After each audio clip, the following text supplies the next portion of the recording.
We're live. We're live. Okay. Well, good morning and welcome to our Old Town Local Review Board meeting, January 11th, 2021. I wish it was July already, so we're doing more work. I'd like to call the meeting to order at this time, and then I'd like to turn it over to Randy for the swearing in of Michael Bays and Juan Doval. Good morning, members of the Old Town Local Review Board. It's my pleasure to join you this morning to go ahead and swear in two of your newest members. Congratulations again, Michael and Juan, on your appointments to the Old Town Local Review Board. You will actually be receiving in the mail, post this virtual swearing in, a written copy of the swearing in, which I'll have you sign and return to me via mail in light of our current pandemic situation. But we did want to go ahead and virtually swear you in so that you can conduct your business on the Old Town Local Review Board. So if you will go ahead, gentlemen, and raise your right hand and repeat after me. I state your name.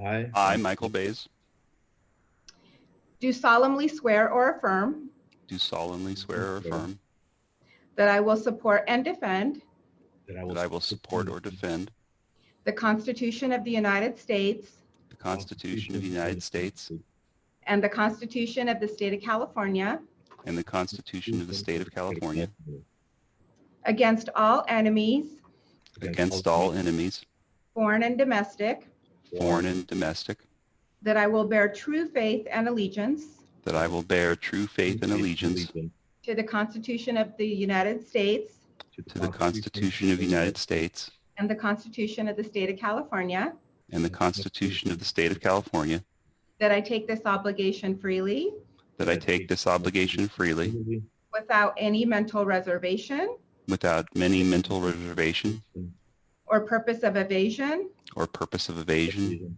and that I will well and faithfully and that I will well and faithfully discharge the duties discharge the duties upon which I'm about to enter.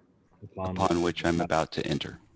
Congratulations to both of you, gentlemen. And again, a written copy of the oath of office for your signature will be mailed to you today. Thank you again, and I'll turn it back over to your chair. Congratulations, you two. Thank you, sir. Okay. Any public comments? I think we need to do the roll call. Oh, I'm sorry. Roll call. Bays, Michael Bays here. Blair, Blair's absent. Delveo, Present. Jackson present, Moore. Absent. Okay. Well, it appears that we do have a quorum for today, so we will continue on. Do we have any public comments? We do not. Okay. Then I move on to the consent calendar. All matters listed under the consent calendar are considered to be routine and will be enacted by one roll call vote. There will be no discussion of these items unless members of the local review board request specific items to be removed from the consent calendar for separate action. Action item, recommend and approve the minutes of July 13, 2020. Unfortunately, member Bays and member Delveo don't have any of the recollection of that. So, and the other two parties are not here. So should we defer this to a later date? Yes, that's right. We'll have to continue it to the next meeting when the members that were present for that meeting are present to vote on it. Okay, so we delay it until the following meeting.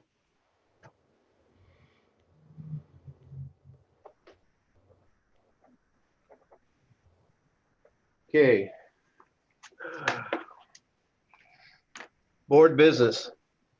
Appoint 2021 chairman and vice chairman. Again, since we don't have the other two, should we defer this till the next meeting, or how would you like to do that? Well, it's really up to you and the rest of the board. You technically can go ahead and move on to elect the chairperson and vice chairperson. But if you feel you'd be more comfortable with a full slate of directors to have that conversation, then you can also do that. And if you do continue it, then Ross, you would continue on to be the vice chair and would preside over the next meeting until these, the chairperson and vice chairperson were elected. Yes, I understand. Well, without Chair, without Peg Moore and Al Blair, who have been longstanding on the board, their input would be greatly appreciated. I don't know if Juan and Michael would be worried about not to delay this till a later date. I don't see any problem with delaying until we have a fuller council presence. I What? agree. I'm fine with delay until next meeting. Okay, I would like to, do that is if it's all possible, if we could delay until Blair and Moore could be here. Is Okay. that okay? Yeah, So that's please note that we are going to defer the appointment until the next following meeting till we have the full board, including Moore and Blair. Do we need to have this a motion or anything like that? let's go ahead and do that. Just a motion and then just vote on it, just to continue it. Do I have a motion from the two members that are here to chair this to a later date? Juan or Michael, you can make the motion. Yeah, I motion to move it to a later date. I second the motion. Okay, so carried that we will delay this appointment of the 2021 chairman and the vice chairman until we have a full staff. Okay. Moving on to Director of Public Works report, which would be Pat Thomas. Well, good You're- morning, everyone. I don't have a prepared report for you. I'd be happy to answer any questions if anybody has any questions. Do you have any questions for me? Hey, Pat, I know this isn't Old Town, but maybe an update on the Temecula Parkway Rancho project. Sure, yeah.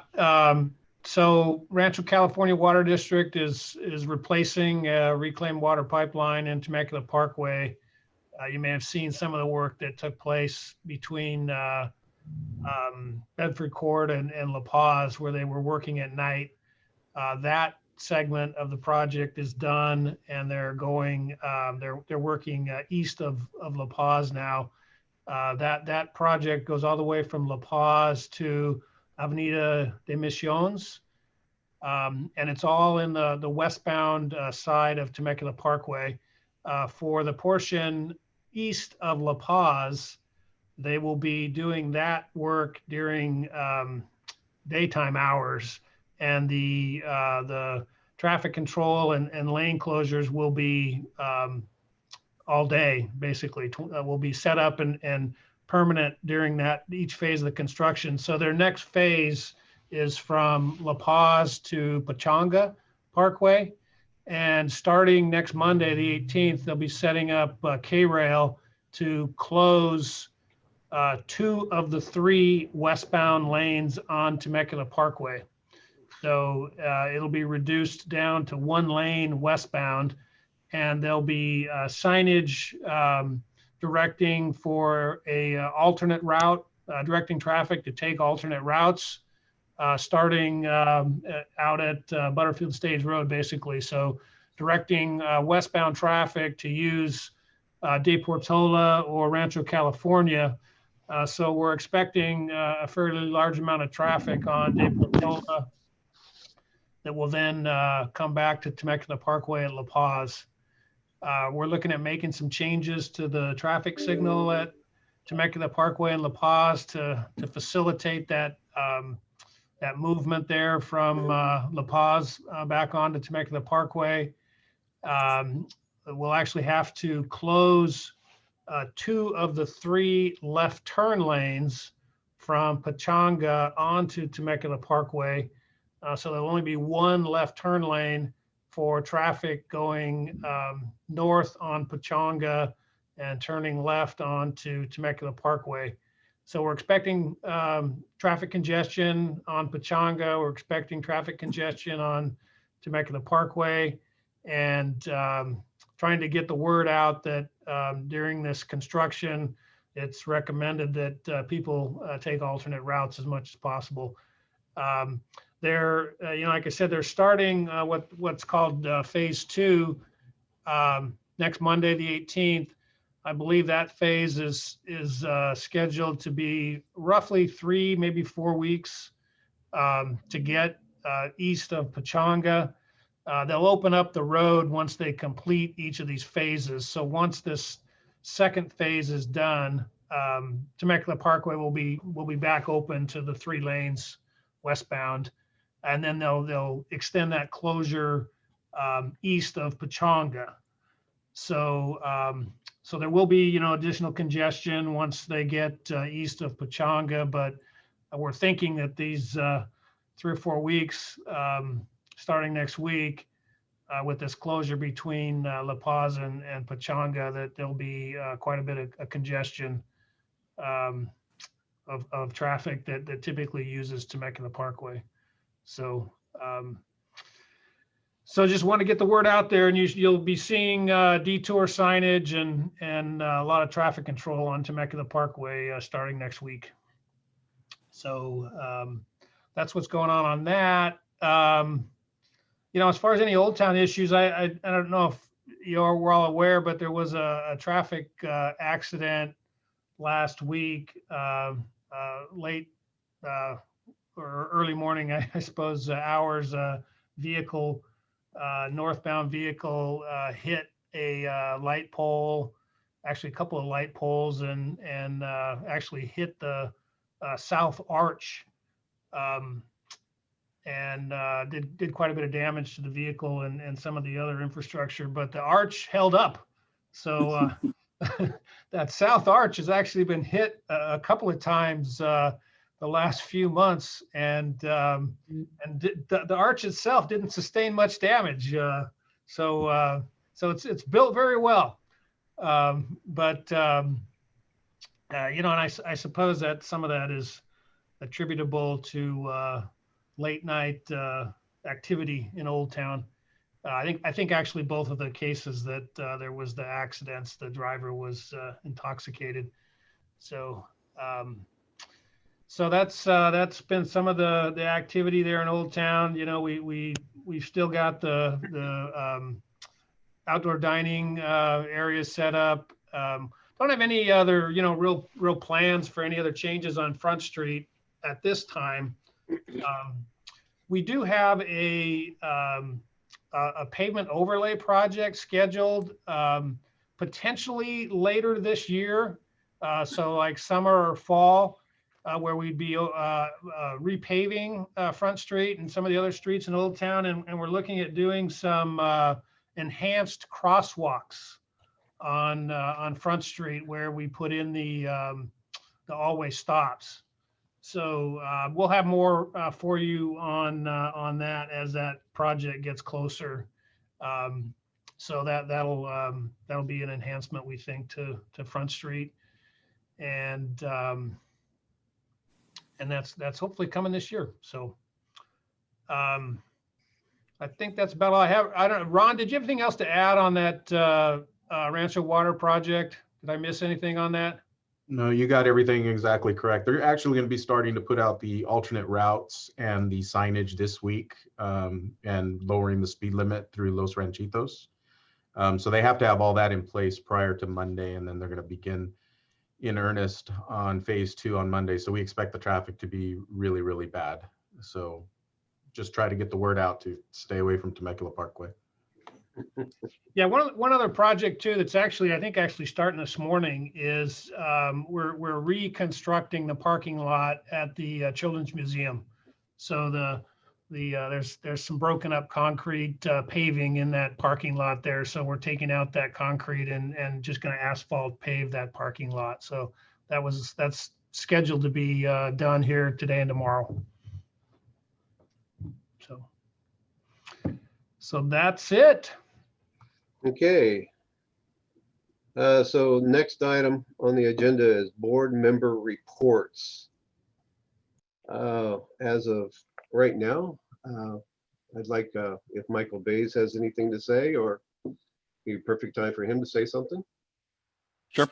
I'm really happy to be here. I look really forward to getting involved. I'm really new to this. Most of my work has been, besides volunteer work, has been in corporate leadership stuff. So I'm eager to learn. Anybody wants to point me to anything that would help me be more effective, please shout out. Glad to be here. Okay. Well, welcome aboard, and looking forward to working with you this year.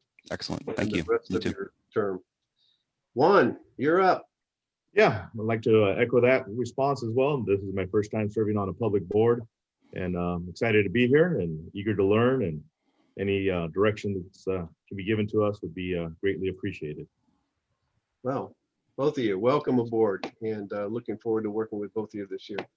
Absolutely. And again, I have nothing really to report other than we're all hunkered down and waiting for this thing to get my shot from the VA, and hopefully everybody else will get theirs. Is there any word from the city as far as if they are going to help with the distribution of the vaccines? Luke, have you heard? Yeah, the city won't be involved in that, not in any direct way. It may be help with some logistics if the county or the state asks us, but the city doesn't distribute. No, of course not not. going to be involved. Not going to be involved in that too heavily.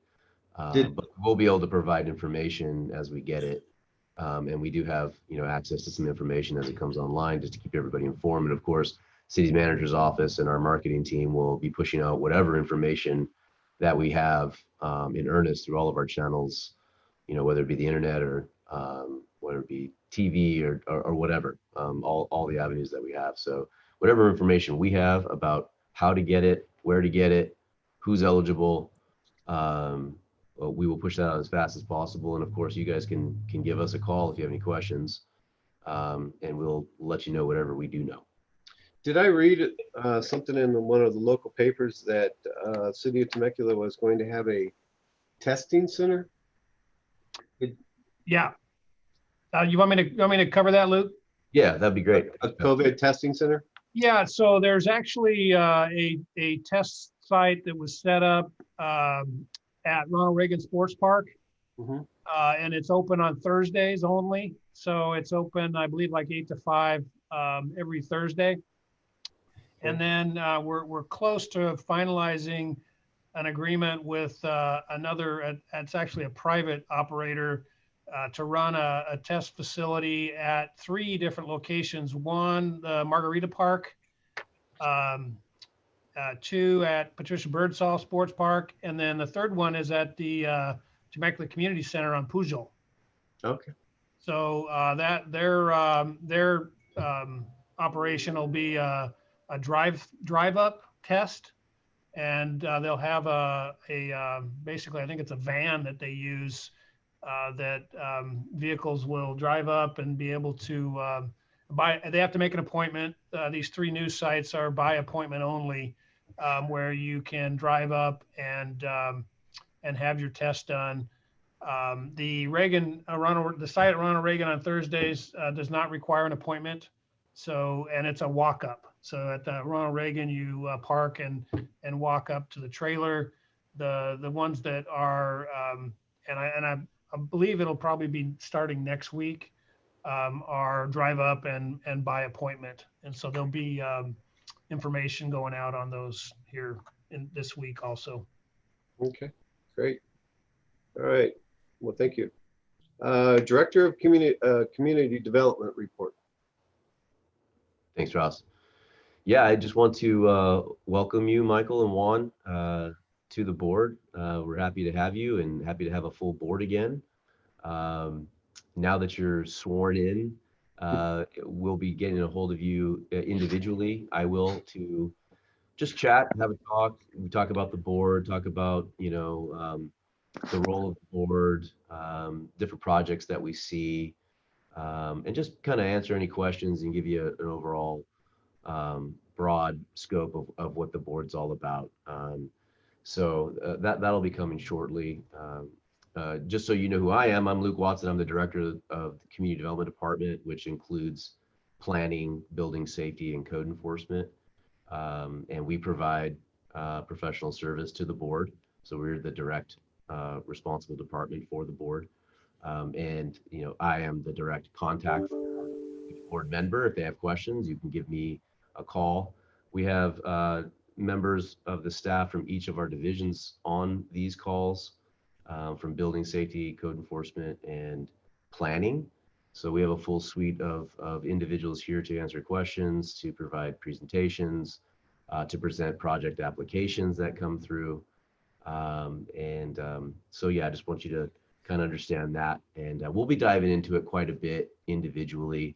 There's a lot to kind of go through, and kind of some history, and where things stand and what's coming up in the future. And we'll kind of begin that conversation and get you comfortable with what's happening and where the board's going and what it's going to be seeing over the next year. Yeah, I just wanted to let you know that. And again, I'll be getting in contact with you. You have my contact information, and you can give me a call anytime, email me anytime, and we're going to be talking quite a bit here over the next month or two, just getting to know each other. So again, congratulations on your appointment, and we're happy to have you. Thank you. Thank you. Look forward to it. Thank you, Luke. I have one question for you, Luke. Sure.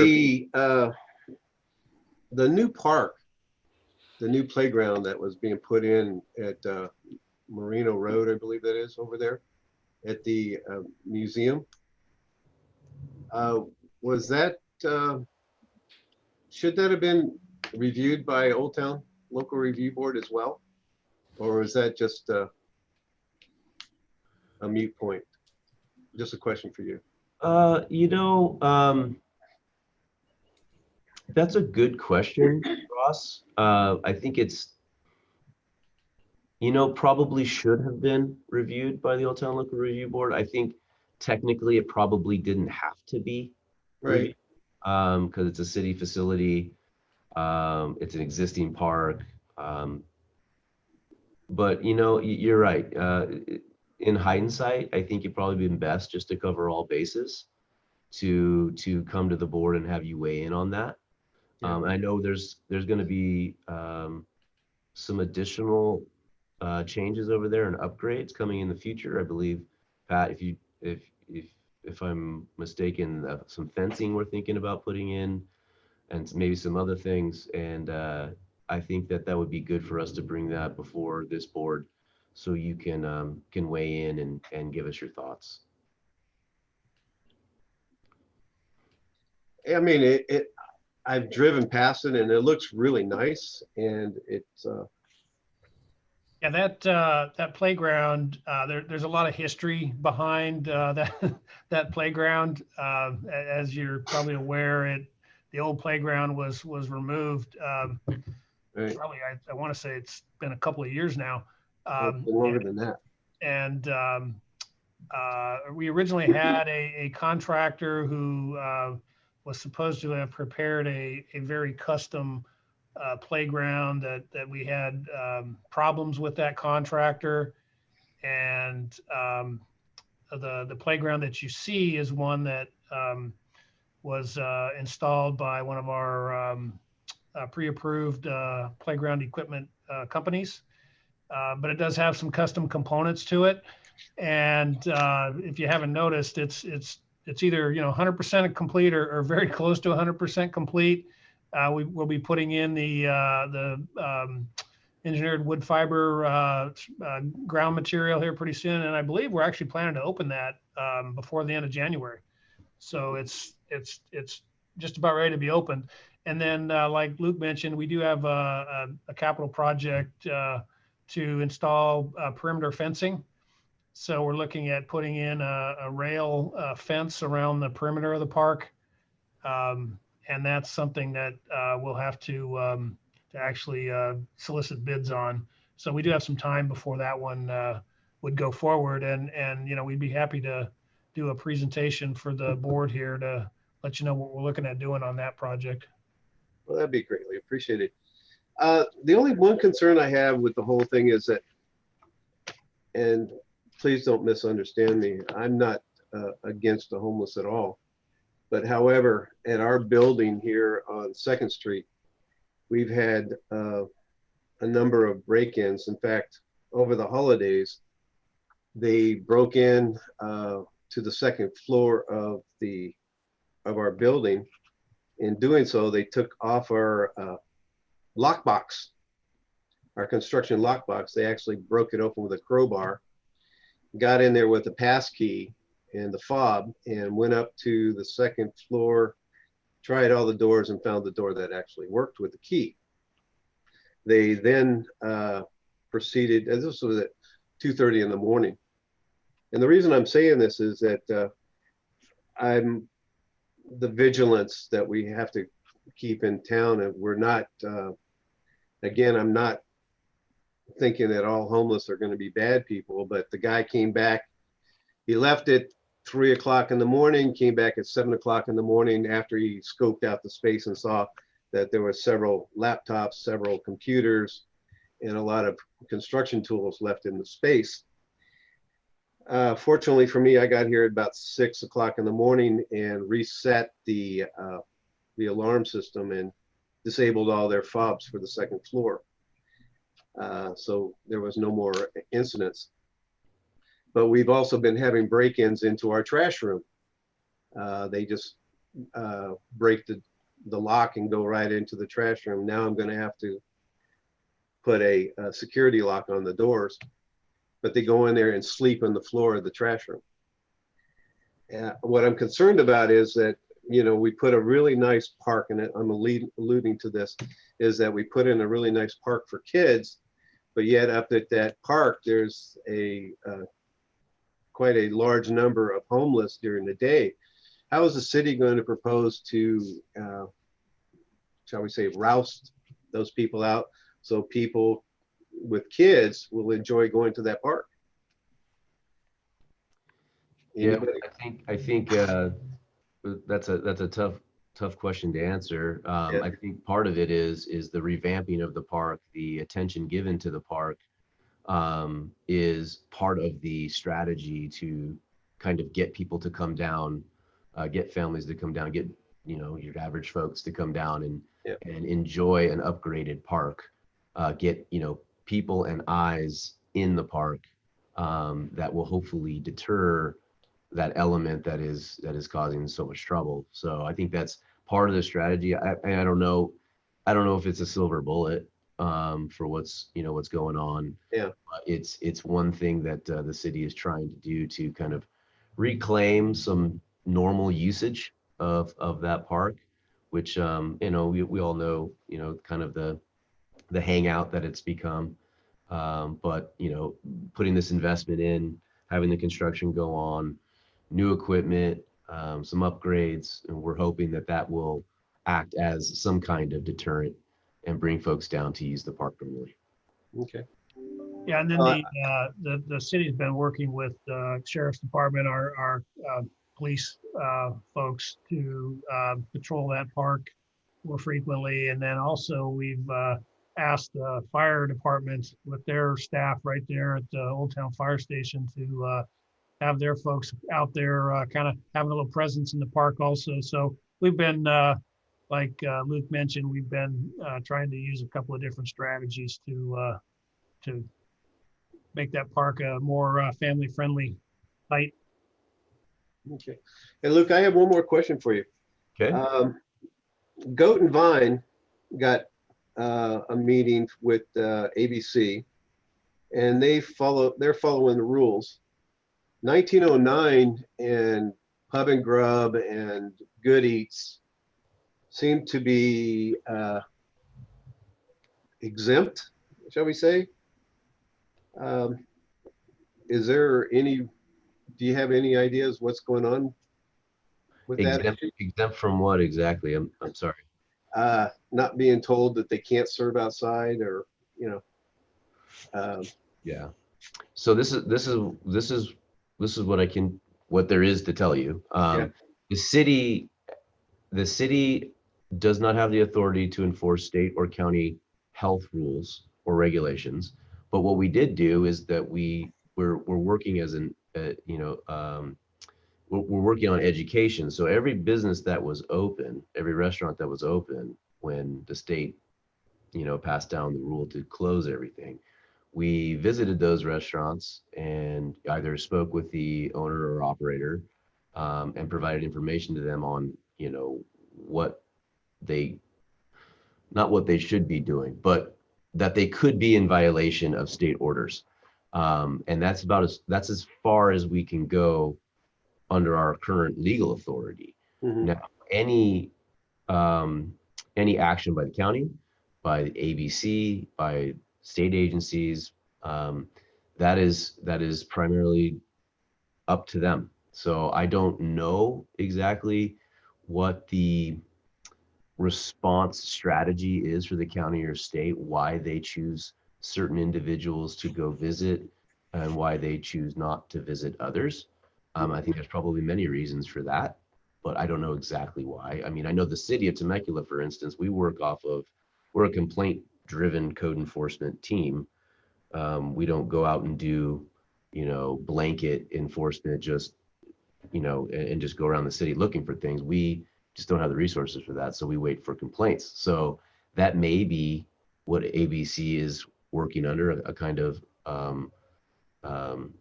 policy they're working under. I don't know. We have noticed that it is a little bit hit and miss from the reports we're getting, from the conversations I'm having with folks in Old Town and the rest of the city. Some folks are being contacted, some folks are not being contacted. Don't know why. So Yeah. And on the, I know that that's not real great answers. That no, it's kind of vague. It's kind of but just it's just the reality. I mean, it's just there's not real great answers for us to give folks, and people think that the city is responsible for enforcing these orders and responsible for going in and shutting places down, and that's just not true. The city is just not legally able to do that, even if we wanted to or not. That's not our purview at this point in time. So we're trying to provide education where we can, and we learn about this stuff as everybody else does as well. These little orders come down, and we learn about them when the restaurants learn about them. yeah, Julie and I both have been fielding emails and calls, like why is one place closed and the other place is still open? And so, yeah, we feel the pain too. Yeah, no, I understand. It's very confusing. Yeah. Very confusing. Okay, well, thank you very much for that answer. Code enforcement report. Anything? See Mr. Tom on there. Good morning, Tom. I'll follow up where Luke left off with the COVID stuff. We do get a lot of COVID complaints, and when we do receive these, we go out. We have a letter that we provide, as Luke said, that you may be in violation of the state's health order or the county health order. And I mean, if you have issues, you can bring them to us and we'll refer them on and we'll notify the owners. And that, as Luke said, that's all we can do. We have had quite an uptick in graffiti in Old Town. Yes. We're trying to get on that as best we can.